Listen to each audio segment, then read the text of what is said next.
ఆంధ్రప్రదేశ్ తిరుపతి జిల్లా Srikalahasti assembly incharge వినూత కోట మరియు తన భర్త చంద్రబాబు, ముగ్గురు ముఖ్య అనుచరులు గోపి, శివకుమార్ మరియు షేక్ తాసిన్, ఈ ఐదుగురిని చెన్నై పోలీసులు తన ఏదైతే డ్రైవర్ కమ్ పిఏ ఉన్నాడో శ్రీనివాసులు ఎలియాస్ రాయుడు హత్య కేసులో అరెస్ట్ చేయడం జరిగింది. ఈ కేసు ఆంధ్రప్రదేశ్ లో బాగా సంచలనంగా మారింది. ఈ కేసు జరిగింది అక్రమ సంబంధమా, లేక రాజకీయ కుట్రనా, లేక తను వ్యక్తిగత ఏదైతే ప్రైవేట్ వీడియోలు మరియు సమాచారం అనేది రాజకీయ ప్రత్యర్థులకు అందిస్తున్నాడా అనే అంశాలపై ఏదైతే పోలీసులు విచారణ చేస్తున్నారో, మన ఆంధ్రప్రదేశ్ పోలీసులు మాత్రం దీని గురించి ఎక్కువగా ప్రస్తావించకపోయినా కేసు డీల్ చేస్తుంది చెన్నై పోలీసులు, సెవెన్ వెల్స్ పోలీస్ స్టేషన్ వారు. కాబట్టి వారు ఏదైతే చెన్నై కమిషనర్ ఉన్నారో అరుణ్ గారు చాలా సంచలన విషయాలను వారు వెలువడించడం జరిగింది. వారు చాలా క్లియర్ గా ఈ కేసులో మాస్టర్ మైండ్ అనేది కోట వినూత అని చెప్పి వారు చెప్పారు. ఇందులో ఐదుగురు ఏదైతే ఉన్నారో ఆ ఐదుగురిని కూడా అరెస్ట్ చేయడం జరిగింది. ఈ రాయుడు ఎవరైతే పిఏ కమ్ డ్రైవర్ గా 2019 నుంచి ఉన్నారని కొందరు, 10 సంవత్సరాల పైనుంచి చిన్నప్పటి నుంచే ఈ అబ్బాయి 21 సంవత్సరాల అబ్బాయి తల్లిదండ్రులు లేరు, తనకి అమ్మమ్మ వద్ద పెరిగాడు, ఈ అబ్బాయి వాళ్ళ దగ్గర చిన్నప్పటి నుంచే ఉన్నాడు అని చెప్పి కొందరు చెప్పడం మనం గమనించాము. అయితే అసలు ఈ అబ్బాయిని చంపడానికి కారణం ఏమొచ్చింది? ఈ అబ్బాయిని జూన్ 21న మేము ఈ అబ్బాయిని విధుల నుంచి తొలగిస్తున్నాము, ఈ అబ్బాయికి మాకు ఎటువంటి సంబంధం లేదు అని చెప్పి చంద్రబాబు తన భర్త వినూత కోట ప్రకటించడం జరిగింది సామాజిక మాధ్యమాల్లో. అయితే అసలు ఈ అబ్బాయిని ఎందుకు తొలగించారు? 21 ఏళ్ల అబ్బాయిని హత్య చేయాల్సిన అవసరం ఏమొచ్చింది, అది కూడా అంత క్రూరంగా హింసించి అనేది ఎన్నో ప్రశ్నలు సామాజిక మాధ్యమాల్లో బాగా వైరల్ గా చక్కర్లు కొడుతున్నాయి. మనం ఇక్కడ మొదట గమనిస్తే ఈ అబ్బాయి వాళ్లకు చాలా క్లోజ్ గా ఉన్నాడు, వాళ్ళ క్లోజ్ కాన్ఫిడెంట్ గా, అంటే వాళ్ళకి సంబంధించి ఏదైతే వినూత కోట టాటూస్ అనేవి కూడా తన చేతిపై ఉన్నాయి అని చెప్పి క్లియర్ గా పోలీసులు ఆ విధంగానే శవాన్ని గుర్తించడం జరిగిందని చెప్పారు. అయితే మన ఆంధ్రప్రదేశ్ మీడియా ప్రస్తావిస్తున్న అంశాలు ఒకటైతే కమిషనర్ ఏదైతే అరుణ్ ఉన్నారో చెన్నైకి సంబంధించి వారు ప్రస్తావించిన కోణం ఒకటి ఉంది. మొదట మీ ముందు నేను చెన్నై పోలీసులు ఏదైతే వారి విచారణలో వారు చెప్పడం జరిగిందో రిపోర్ట్లో అవి నేను మీ ముందు ప్రస్తావిస్తాను.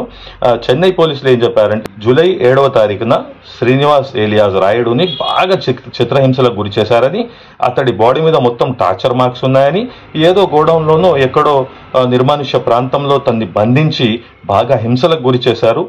గురి చేసిన తర్వాత అతడు బాత్రూంలో వెళ్లి ఉరి వేసుకుని చనిపోయాడు. చనిపోయిన తర్వాత తన బాడీని తీసుకుపోయి మేము చెన్నైకి సంబంధించిన తమిళనాడు హౌసింగ్ బోర్డు ఏదైతే అక్కడ చెరువు ఉందో ఆ బాడీని అక్కడ డంప్ చేసి మేము శ్రీకాళహస్తి వచ్చేయడం జరిగింది ఆంధ్రప్రదేశ్ అని చెప్పి వాళ్ళు చెప్పారని పోలీసులు కమిషనర్ ఎవరైతే అరుణ్ చెన్నై వారు తెలిపారు.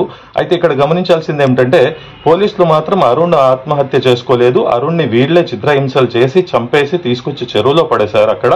అయితే మేము సీసీ ఫుటేజ్ ని పరిశీలిస్తే ఆ అబ్బాయి బాడీని ఐడెంటిఫై చేయడానికి ప్రయత్నం చేస్తే వీళ్ళు చేసింది క్రైమ్ జూలై 7న, బాడీ దొరికింది జూలై 8న.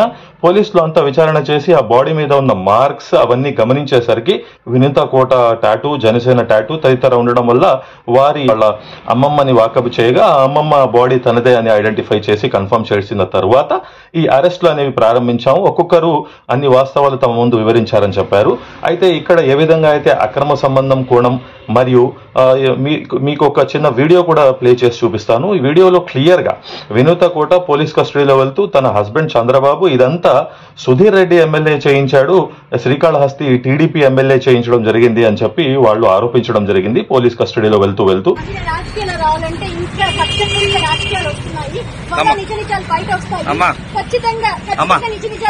ఎవరమ్మ కారణం ఉన్నారు వెనకాల అమ్మా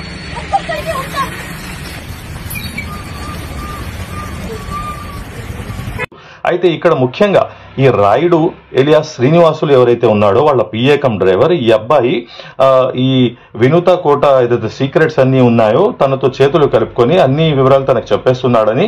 అయితే చెన్నై పోలీసులు పొందుపరిచింది ఏమిటంటే, ఈ అబ్బాయి పడుకొని ఉండగా అబ్బాయి ఫోన్ ని వినూత కోట తీసుకోగా అందులో ప్రైవేట్ వీడియోస్ ఉన్నాయి. ఆ వీడియోస్ చూడంగానే తన భర్త ఈమె ఇద్దరు కలిసి తను చంపేయాలని చెప్పి ప్లాన్ వేసుకున్నారు. ఇంకోటి, ఈ అబ్బాయి బ్లాక్మెయిల్ చేశాడు, 60 లక్షలు డిమాండ్ చేశాడని కూడా సామాజిక మాధ్యమాల్లో వైరల్ చేస్తున్నారు. ఏది ఏమైనా మనం గమనిస్తే ఈ కేసులో ఒకరి ప్రాణం తీయడం అనేది చాలా దారుణమైన చర్య, దానికి వారికి శిక్ష తప్పదు. కాకపోతే అంత నమ్మకంగా ఉండి అన్ని ఏళ్లుగా చిన్నప్పటి నుంచి ఉన్న అబ్బాయిని ఈ విధంగా క్రూరంగా హింసించి శారీరకంగా శరీరం మొత్తం తనకి గాయాలే ఉన్నాయంట. ఆ బాడీ అంత్యక్రియలు కూడా జూలై 13న జరగనున్నట్టు మంత్రి రాంప్రసాద్ రెడ్డి గారు చెప్పడం జరిగింది. అయితే ఈ కేసులో మనం మొదట పోలీసులు చెన్నై వారు ఏదైతే చెప్పిగా రాజకీయంగా కుట్రపరంగానే ఇది జరిగింది అని చెప్పి చెన్నై కమిషనర్ అరుణ్ గారు చెప్పారు. అయితే ఆంధ్రప్రదేశ్ కి సంబంధించిన మన మీడియాలో అయితే చాలా మీకు తెలుసు, ఒక కేసు జరగంగానే సంచలనంగా మారంగానే అది రాజకీయంగా హై ప్రొఫైల్ కేసు అయినప్పుడు ఆ కేసుని ఈ విధంగా వివరిస్తూ తదితర కోణాల్లో చెప్తా ఉంటారు. అయితే పూర్తిగా ఏదైతే అక్రమ సంబంధం అనే అంశం అయితే ఇంకా రుజువు కాలేదు, ఎటువంటి ఆధారాలు బయటకు రాలేదు. ఆ శ్రీనివాస్ ఎలియాస్ రాయుడు కుటుంబ సభ్యులు ఏదైతే అమ్మమ్మ ఉందో తన అఫీషియల్ స్టేట్మెంట్ కూడా బయటకు రాలేదు. కాకపోతే తన మనవడిని కోల్పోయిన అమ్మమ్మ పరిస్థితి ఏంటి అనేది ఇంకా మీడియా వాళ్ళు తీసుకుపోయి మైకులు పెట్టి ఏదైతే వివరణలు తీసుకుంటారో అది బయటికి రాలేదు. ఇందులో చాలా క్లియర్ గా ఏదైతే సుధీర్ రెడ్డి గారి ప్రమేయం ఉందని చెప్పి ఇద్దరు దంపతులు ఆరోపించడం, ఈ ముగ్గురు క్లోజ్ కాన్ఫిడెన్స్ ఎవరైతే అనుచరులను కూడా అరెస్ట్ చేయడం, 5గురు అరెస్ట్ అవ్వడం అనేది మీరు గమనిస్తే జూన్ 21 రాయుడు ఎలియాస్ శ్రీనివాసులను తొలగించేశారని చెప్తే జనసేన పార్టీ కూడా మర్డర్ అయిపోగానే వెంటనే వినూత కోటను శ్రీకాళహస్తి ఇన్ఛార్జ్ పదవి నుంచి తొలగించడం జరిగింది. సామాజిక మాధ్యమాల్లో బాగా ట్రాల్ గా గురవుతున్నారు పవన్ కళ్యాణ్ గారు.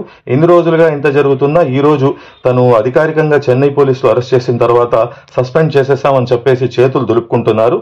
ఇటువంటి ఏదైతే జనసేన పార్టీలో కూడా క్రిమినల్ కల్చర్ అనేది చాలా బాగా పెరిగిపోతుంది. ఆంధ్రప్రదేశ్ లో ముఖ్యంగా క్రైమ్ చేస్తున్న ఏదైతే రూలింగ్ పార్టీలో ఉన్న వారి సంఖ్య అనేది బాగా పెరుగుతుంది. అయినా పార్టీలు సరిగా కూటమి వాళ్ళు చర్యలు తీసుకోవడం లేదు, క్రైమ్ పెరిగిపోతుంది ఆంధ్రప్రదేశ్ లో కూటమి ప్రభుత్వం వచ్చిన తర్వాత అని ఆరోపణలు చేస్తున్న వారు కూడా ఉన్నారు.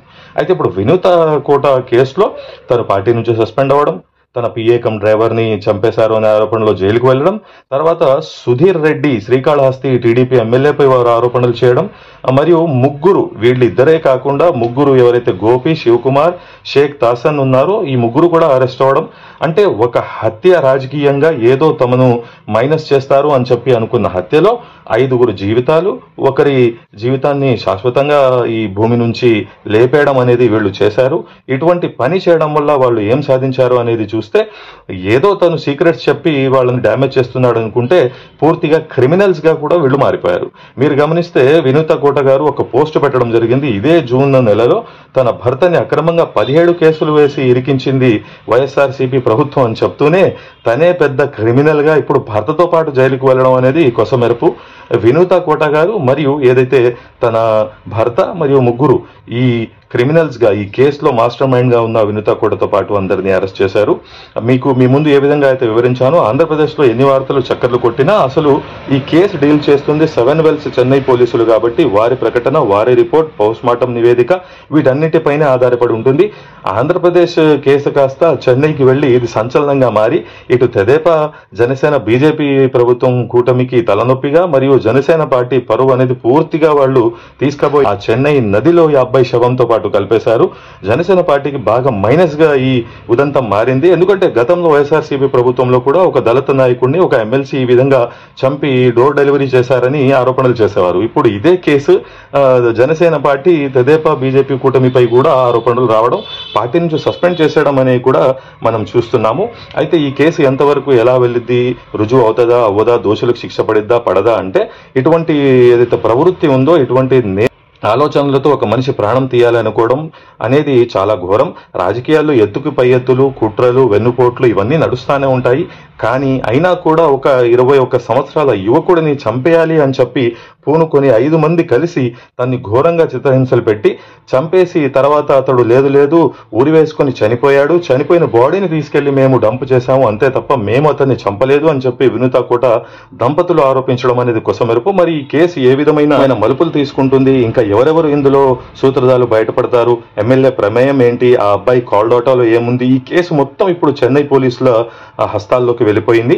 ఆంధ్రప్రదేశ్ పోలీసులు అయితే ఒక తీరుగా ఉండొచ్చు, కానీ ఇప్పుడు స్టేట్ మారి ఇంకో స్టేట్ లో ఉంది కాబట్టి అక్కడ ఏదైతే ప్రభుత్వం ఉందో, మొన్నే పవన్ కళ్యాణ్ గారు వెళ్లి కర్ణాటక, తమిళనాడు ప్రాంతాల్లో కొన్ని వ్యాఖ్యలు చేశారు. హిందీ గురించి కూడా కొన్ని వివాదాస్పద వ్యాఖ్యలు చేశారు. ఇటువంటి సందర్భాన అక్కడ ఉన్న ప్రభుత్వాలు ఏదైతే ఉన్నాయో మరి ఈ కేసుని ఎంత ఛాలెంజింగ్ గా తీసుకుంటాయి, ఏ విధంగా ఈ కేసులో ఫ్యాక్ట్స్ ని బయటపడతాయి. మీకు తెలుసు హై ప్రొఫైల్ కేసెస్ లో చాలా వరకు వాస్తవాలను కప్పిపెట్టేసే ప్రయత్నం చేస్తారు. ఈ కేసులో ఆ విధమైన ప్రయత్నం జరిగిద్దా జరగదా, దోషులకు శిక్ష పడిద్దా పడదా, ప్రాణాలు కోల్పోయిన శ్రీనివాస్ ఏలియాస్ రాయుడుకు న్యాయం జరుగుతుందా లేదా, తన అమ్మమ్మకి ఎటువంటి పారితోషికం కానీ సహాయం కానీ వారి పరిస్థితి కానీ గమనిస్తారా, పెళ్లి కానీ 21 సంవత్సరాల అబ్బాయిని ఈ విధంగా టార్చర్ చేసి చంపేశారని తెలుస్తుంది. అయితే ఆంధ్రప్రదేశ్ రాజకీయాల్లో సంచలనంగా ఇది మారింది. నేను ఏ విధంగా అయితే చెప్పానో, జనసేన పార్టీ పవన్ కళ్యాణ్ గారి పూర్తి పరువును తీసుకుపోయి ఆ చెన్నై చెరువులో కలిపేశారు ఈ వినూత కోట దంపతులు మరియు ఎవరైతే మర్డర్ చేశారో ముగ్గురు ముఖ్య అనుచరులు. మరిన్ని అప్డేట్స్ మరియు వీడియోస్ కోసం ఏదైతే ఈ కేసుకి సంబంధించి మీకు తెలుసు, ఫ్రంట్ లైన్ లో వస్తుంది, ఫ్రంట్ పేజ్ లో ఉంటుంది. కొన్ని రోజుల తర్వాత ఈ కేసు గురించి పూర్తిగా మర్చిపోతారని కూడా మీకు తెలుసు. అలా కాకుండా ఈ కేసు గురించి పూర్తి డీటెయిల్స్ అనేది నేను కనుక్కుంటూ అప్డేట్స్ ఇస్తూ ఎఫ్ఐఆర్ నెంబర్స్ మరియు అసలు ఛార్జ్ షీట్ రిమాండ్ రిపోర్ట్ లో ఏం వేశారు అవన్నీ కూడా శాస్త్రీయంగా న్యాయబద్ధంగా ఒక న్యాయవాది కావడం వల్ల మీ ముందు నేను తీసుకొస్తూ ఉంటాను. కానీ మీరు ఇంత కష్టం, ఇంత శ్రమ, ఇంత విశ్లేషణతో భవిష్యత్తులో ఇలాంటి మర్డర్స్ జరగకూడదు, ఇటువంటి రాజకీయ ప్రవృత్తి నేరం అనేది ఉండకూడదు, రాజకీయాల్లో ఇటువంటి కుట్రలు వెన్నుపోట్లు సహజంగా ఉన్నా చంపుకునే శారీరక దాడులు చేసుకునే కల్చర్ ని మన ఆంధ్రప్రదేశ్ లో రాకూడదు తెలుగు రాష్ట్రాల్లో అనే విధంగా నా వీడియో ద్వారా ఏదైతే అపీల్ చేస్తున్నానో దానికి ఖచ్చితంగా మీరు advocate Sadiq Shaikh YouTube channel ని లైక్ చేసి సబ్స్క్రైబ్ చేసి ఎంకరేజ్ చేయగలరు. Thank you one and all.